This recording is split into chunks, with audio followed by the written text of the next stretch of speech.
40 days to 40. Hello. It is a school day for the kiddos. I just dropped them off. So I'm going to do my reading. I didn't do that this morning before because, just getting them ready takes, all the attention in the morning. I really need a haircut because we've had such like a crazy week of sickness. The kids are not sick anymore. They're well and they're able to go to school, which was like good. But Jen is still sick. She's taking a couple days off work, and she's asleep right now upstairs. I feel like I might be getting it, but I'm hoping that it's just, the weather and not being under the weather, if you know what I'm saying. But because it's been such a crazy week, there was a couple of nights where I missed doing my thought for the day. So what I want to do right now is I just want to say, look, I'm doing my reading. I'm going to do a lot of the routine today, all those things that I set out as goals for myself every day, routines every day. I'm going to be doing it, but I want to do our thought for the day right now, just in case tonight I'm either feeling worse or Jen's feeling worse or I'm having to put the kids to bed and then I'm exhausted. So I just want to make sure that I get the thought out for today. So that's what I'm doing right now. I'm not going to do the checklist because the day's not over, but I imagine that I will get to everything today because Tuesdays and Thursdays are just great days for getting things done that I need to get done. So let's talk about the thought for today. Letting go of expectations and embracing hope. Let go of expectations and embrace hope. When you set out to do something, there's always some expectation of how it's going to go. And I want to use this as an example, 40 days to 40. I set out to kind of just like do something for myself, get some routines for my own, physical, mental, spiritual health, the health of the rhythms of my family. It was all kind of thinking about me and my immediate family here at home to make things smoother and better and just improve life, make it more enjoyable. So that's kind of what I set out to do. And I was looking at this as sort of like a digital journal for myself, right? But the more I share these thoughts for the day, the more I'm thinking about, what am I going to say tonight? The more I'm realizing that so much of what I'm saying is like, I actually want it to be an encouragement to you.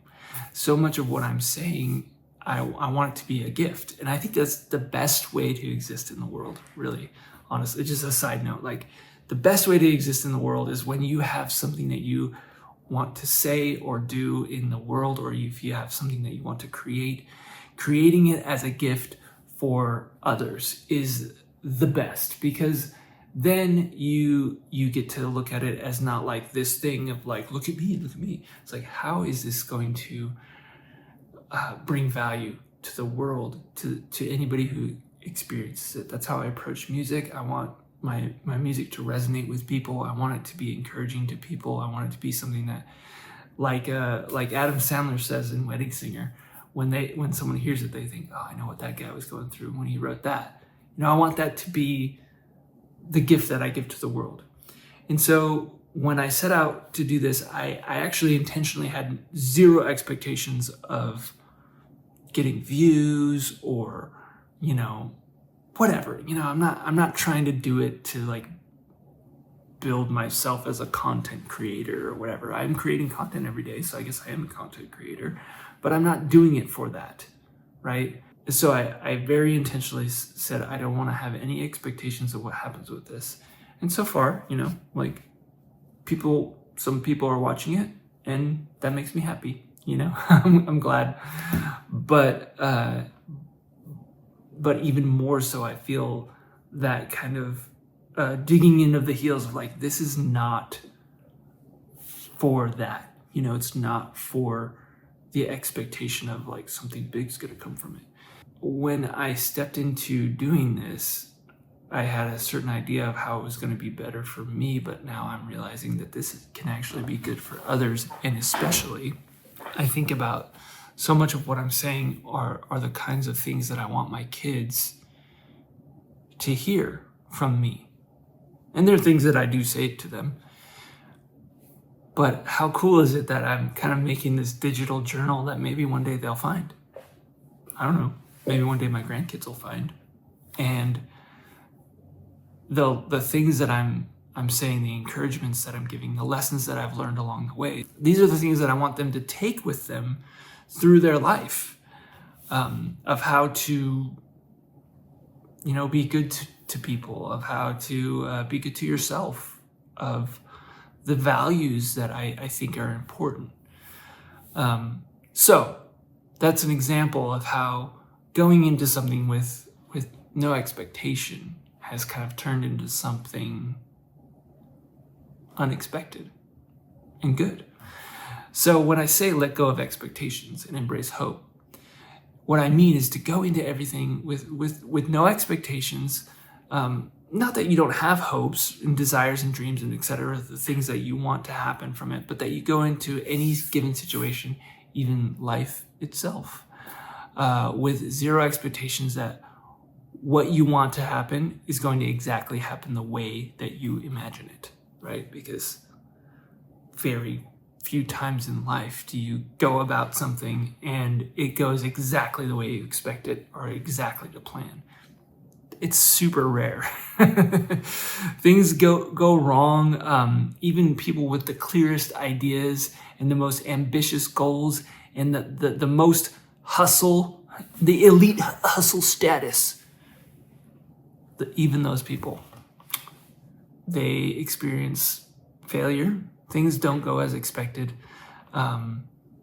Things go wrong. But here's the kicker. Sometimes you set out to do something and it goes wrong, but it actually is going right in a way that was completely unexpected and good. Okay? So having hopes, having dreams, taking initiative, making a vision for your life and the things that you want to do, but be open to twists and turns along the way and surprises, right? Because if you show up to any given situation carrying an expectation, you probably will have those expectations dashed in some way or unmet. But if you go into a situation carrying hope, then you show up more positive, first of all, more authentic to who you are, more at peace, and then those twists and turns don't feel as much like a failure as more an opportunity or a way to see things differently. And when you show up with hope and positivity and authenticity and peace, those things are contagious. So let's say you're setting out to do something that involves other people. You set out, okay, here's what we want to do. And we're going to set out thinking that we're going to accomplish it. We're going to win.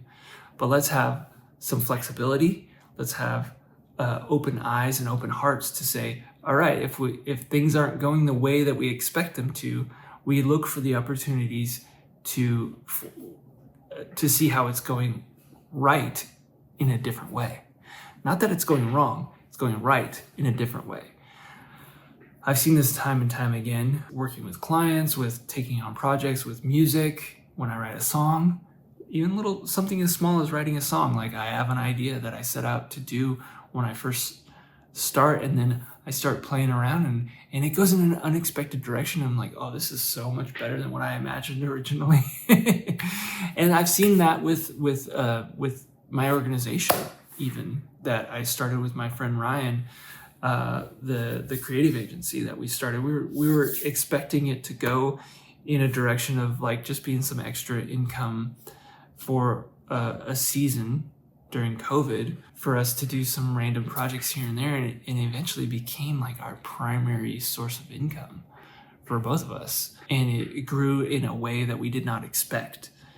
And since then we've kind of like dialed it back a little bit, intentionally so that we could focus on our nonprofit organization, our church, because we're pastors. And we want to focus more on that because in that kind of unexpected shift, what also happened was, oh man, we're making money and that's blessing our family, but our hearts are with our faith community and the way that we are designed. What we want to spend our time on is with our faith community. And so that was kind of an unexpected shift as well. It was a realization. You go down a path and then you start to realize, oh, actually, and I mentioned this before in other videos, you go down a certain path and then you realize, actually, this was good. This is a good path, but I see this over here is actually where I want to spend my time.